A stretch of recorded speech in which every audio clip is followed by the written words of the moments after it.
We continue our hypothetical Monster Hunter Pokemon journey by exploring Route 1 Pokemon. Your starter picked what Pokemon shall we find within the tall grass. There, I guess in newer games, wide open plains. I mean, it'd be pretty easy to guess what we would encounter here. I mean, what creature in Monster Hunter do you usually have almost right away nowadays? Well, the Palico and Palamute, your bestest best friend. However, I threw in a few extra creatures here too. Some endemic life from the games more recently for good measure. Honestly, there's so many endemic life and creatures like the Poogies and Moofas that there could probably be multiple regions worth of early route Pokemon to introduce. But for now, let's meet our first Route 1 Mon, PALICOES, our normal type rodent who definitely is not a rodent. I can see it, I feel it. It's cooking. For this one, I wanted to keep it simple, mainly just translating the design of a basic Palico into a Pokemon. Keep it cat-like and cute, but keep that bipedal design to it. I think the main idea for Palicoes is that they are pretty smart creatures capable of helping the hunter and doing their own hunts sometimes as well. This may well be the first Route 1 rodent stand-in that is actually able to rub two brain cells together, move over Bidoof. More so than anything, I wanted to show that it's a helpful Pokemon, capable of being there for you to do your, well, hunts. So PALICOES has an ability that helps increase the capture rate of Pokemon. Most helpful. I ended up reworking the design a little bit with many of these, just updating them slightly, fixing awkward poses, and in PALICOES' case giving it some more cat-like Pokemon eyes. PALICOES, the helpful Pokemon, a normal type. Many trainers will seek out a PALICOES as their second or sometimes first partner Pokemon. Friendly and incredibly intelligent, there isn't a challenge PALICOES will shy away from. They are known to be able to use simple tools, usually made from Poke Acorns, and even fashion it into armor when their brain develops further. This gives them bravery and can even be seen throwing themselves into battle against much larger foes. During battles, PALICOES will cheer on their trainers from the sidelines and will feel great emotion on either winning or losing the battle. PALICOES has a new ability called Hunter's Helper, where it increases the capture rate of Pokeballs of all types. I imagine in the game, if it was about hunting and catching Pokemon, the item drops and gathering with Pokemon Scarlet and Violet would probably be in there, and be more than just crafting TMs. Then this would play into the evolution methods for some or many Pokemon in general. Maybe that'd be an interesting idea for a monster catching game where evolution methods were tied to crafting materials. Write that down. When PALICOES evolves, it would need to be holding onto Acorn armor, as I wanted to play up the, I guess, dress-up nature of Palicoes. Monster Hunter gives us so many cool armor sets, but I wanted to keep it simple, playing off the sort of Acorn-like armor that Palicoes get early on. More of a shift in design akin to Galarian Farfetch'd to Surfetch'd here, having PALICOES not change too much in design, just getting a sick helmet and Acorn lance here. A weird bit of cross-referencing here, but I actually used a bit of Teemo from League of Legends here in the design. I can already feel the burning hatred seeping through when I mentioned that game, but yeah, the sort of scout outfit fit perfectly here for Palicorn. Initially I was going to make Palicorn normal grass type, but I wasn't a huge fan of just slapping on some acorns and calling it a grass type. For an early route Pokemon, it just stays normal typing, which I think is fine. That won't be the same for our next design, however. Palicorn, the armor Pokemon, a normal type. Evolves from PALICOES after defeating 20 Pokemon while holding Acorn armor. Palicorn is a master of creating armor and weaponry from Poke Acorns. They usually will pick acorns with great durability and length, fashioning them into lances as to not get into range of danger. As they get older, Palicorn will begin to teach other Pokemon, preferably PALICOES, how to fashion items out of Poke Acorns. Trainers who spend their life with Palicorn will find themselves waking up to presents of carved Poke Acorns, resembling themselves or other Pokemon in their party. Palicorn has a new ability called Feline Economizer, which increases the effects of items in battle, including held items.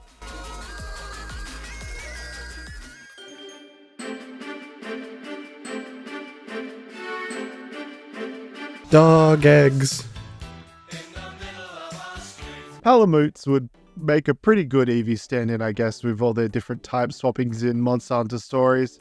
But I felt that with stories, these changes are mainly in the face instead of designs, and frankly I feel like we don't need to make it an Eevee stand-in, but instead another early route Pokemon with a bit of extra power instead of utility compared to the Palikit line. Turning the Palamute into a puppy was a lot of fun. Unlike how in stories it's just a Palamute with a big head, I guess. Actually, that's what is going on here as well, but I wanted to make it a bit of a cute looking design, more puppy-like with big fluffy floppy ears and a big old fluffy tail. Don't ask me why I decided to make the pose from behind, but I felt like it was just a cute idea to do. And, you know, very dog energy to have their butts at you at all time with a big dopey expression aimed at you.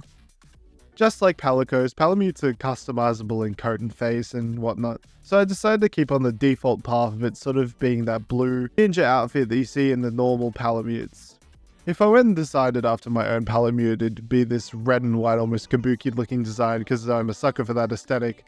For this one, I again decided to make it look a bit cuter and a tad more Pokemon in the second design. Palawoo, the puppy Pokemon, a normal type. Despite their rather rambunctious nature, Palawoo are incredibly talented Pokemon, capable of being taught incredibly complex ideas and instructions. This has led them to be used by emergency service personnel as rescue dogs. Wild Palawoo live rather dangerous lives. When they aren't play fighting with their siblings to toughen up, they'll journey to mountainous regions to get stronger, facing tougher and tougher opponents. When their body is strong enough, they undergo evolution. Scientists have discovered a way to induce evolution through crafted armor early for Palawoo. Palawoo has the ability Ball Fetch.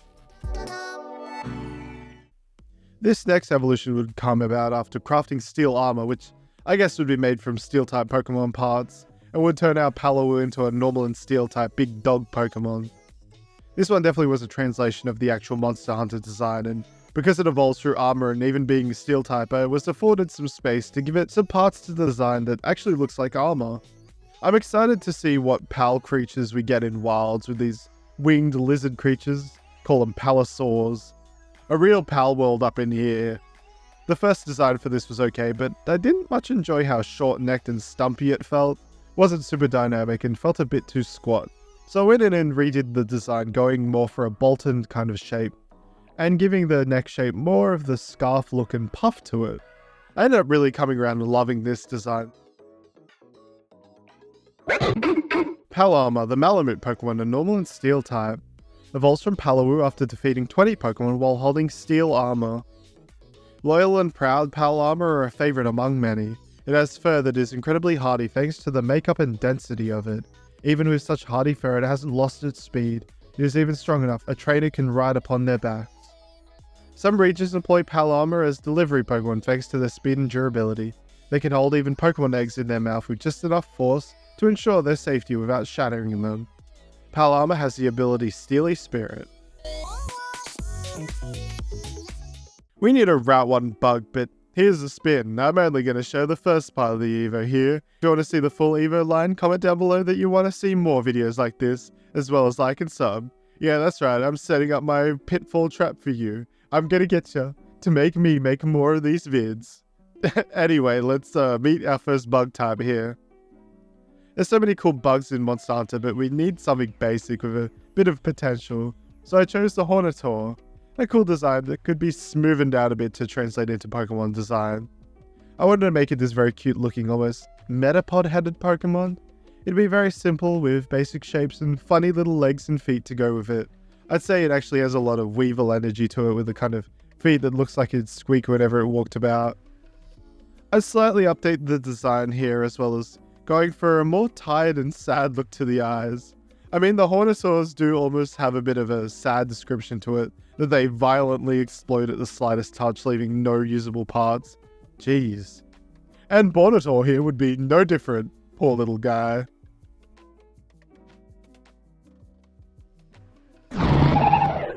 Bonator, the little horn Pokemon, a bug type. Found commonly in most forests, a Bonator, while not exceptionally impressive in most aspects, they are to be commended for the sheer amount that can be found. They have a brittle shell that cracks easily upon being hit. Many of them will use their sticky saliva to patch up damaged shells on other Bonator. While by themselves they are quite weak, a swarm of Bonator can be dangerous, becoming an absolute menace for crops and Pokemon alike. It doesn't take much to dissuade the swarm away from you, however, as even one damaged Bonator will cause the swarm to flee. Bonator have the abilities Insomnia and Rattled. The next ones come from Monster Hunter Rise, and I was slightly influenced by a stupid in-joke I have, but for now, let's turn the Stinkmink into a Pokemon. The Stinkmink is such a cute, captivating design. Having this array of fluff to it, it just screams early route Pokemon. And honestly, I decided to make it a pure fairy type here. It's weird with fairy types being such a strong type, it just fits so well into being an early game typing though. Stinkmink here, I wanted to make it this cute, very Gen 1 almost looking animal, almost partially skunk-like, with a big fluffy energy, lots of swirling parts to the design, really showing off that look of it almost being this stinky waft going up. I think this is one of those Pokemon that you'd always find with sweet scent on it. It'd be all about those stink moves, and even going so far as to have those stinky poison type moves as well. The original design felt a tad flat, so I shifted the perspective a bit and edited the design ever so slightly for our perfect Stinkmink. The name was too good, so I didn't even change it, I'm gonna be honest. Stinkmink, the smell Pokemon, a fairy type.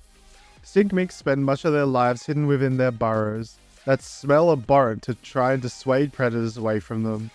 The smell a Stinkmink normally produces is quite strong, and is delectable to certain Pokemon who will flock for miles to hunt Stinkmink. They constantly groom themselves with sickly sweet saliva from devouring so many good smelling berries.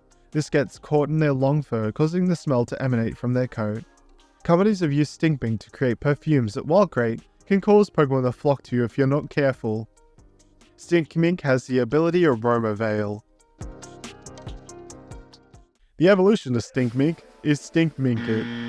The name is actually the in-joke here of what we'd call Elon Musk because we couldn't remember a damn man's name for a bit.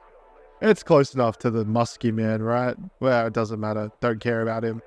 I wanted to have a sort of Minchino to Chinchino evolution where the Evo has a bit more of a human personality to it, coming off as a debutante lady, where the tail becomes massive and wraps around their neck. Again, very Chinchino in idea, but this goes a bit further as the long fur cascades down their sleeves and body, looking a bit like a dress or, I guess, dressing gown, or a real fancy lady who smells just wonderful, or terrible depending on its mood.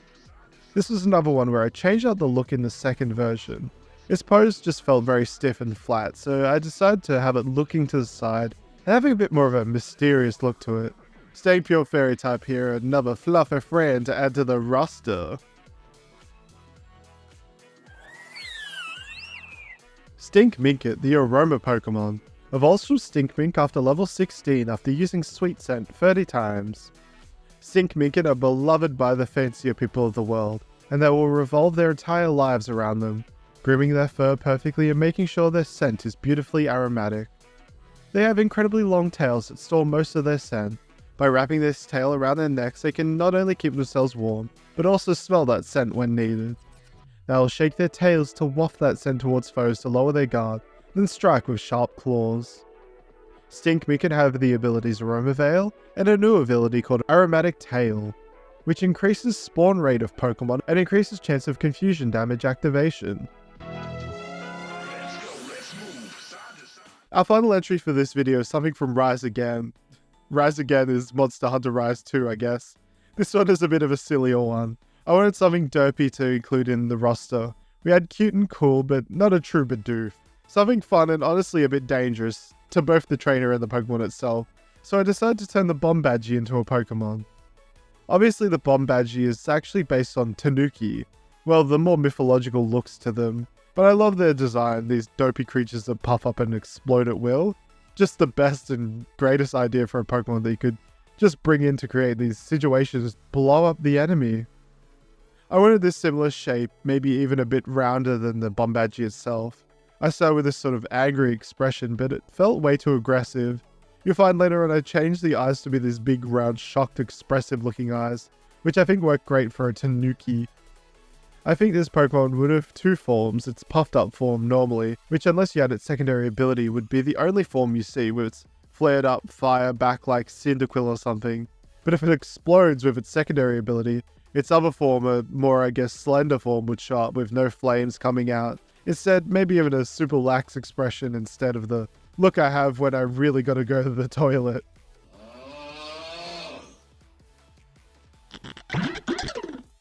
Tanuki, The bomb Pokemon are normal and fire type. Be wary of these aggressive Pokemon when out adventuring. Tanuki normally aren't that dangerous. However, when startled or angered, they inflate themselves with a special gas, growing larger and causing fire to vent from their back. This is when Tanuki are most deadly. When inflated, even the slightest touch or flame will cause them to rapidly detonate in an explosive display, deflating themselves and causing damage to themselves and the area around them. After this action, Tanuki must rest. Sometimes Tanuki just accidentally detonate themselves. They aren't very bright. Tanuki have the abilities Aftermath and a new ability called Bomb Body, where the Pokemon has a chance to explode on being hit with physical moves, or guaranteed when hit by fire-type moves, damaging this Pokemon and the opponent. And here we have it, some wonderful Route 1 Monster Hunter Pokemon. What do you think of the designs here? Comment below who you'd be picking up and what should I do for the next Monster Hunter video. And again, don't forget to like, subscribe, and hit that bell so you don't miss a video. Thanks so much for watching, and I'll see you next time.